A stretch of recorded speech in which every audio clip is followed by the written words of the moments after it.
Welcome to Bala cars. இப்போ நீங்கள் பார்க்க போகிற கார் பார்த்தீங்கன்னா மஹேந்திராவில் பொலிரோ அப்படிங்கிற காரை பற்றி தான் பார்க்க போகிறோம். வாங்க வீடியோக்குள்ளே போகலாம். இந்த கார் பார்த்தீங்கன்னா மஹேந்திராவில் பொலிரோ.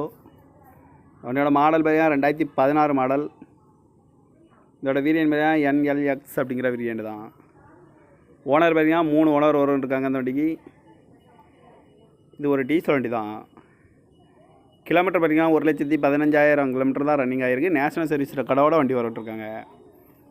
இதுக்கு இன்சூரன்ஸ்னு பார்த்தீங்கன்னா 22/2/2024 வரைக்கும் இன்சூரன்ஸ் எடுத்து வச்சுருக்காங்க. காரோட ப்ரைஸ் என்ன சொல்கிறாங்கன்னா 6,25,000 சொல்கிறாங்க. ரேட்டு குறைக்க முடியும்னு சொல்லியிருக்காங்க. குறைச்சி பேசி இந்த காரை பை பண்ணிக்கலாம்னு சொல்லியிருக்காங்க. ஏசி வந்துடும், பவர் ஷேரிங், பருண்டோ, சீட் கவர்லாம் பார்த்தீங்கன்னா நியூ கவர் தான் போட்டிருக்கு. ரிமோட் லாக் வந்துடும், டச்சு ஸ்க்ரீன் வந்துடும். டயர் பேன் பார்த்தீங்கன்னா 4 டயருமே நியூ டயர் தான் அப்படின்னு இருக்காங்க. பேக் கேமராவும் வண்டிக்கு வந்துடும். கார் பார்க்க வேண்டிய இடங்கள்னு பார்த்தீங்கன்னா தர்சன் கார்ஸ் ஈரோடு அப்படிங்கிற இடத்துல தான் அந்த கார் பார்க்க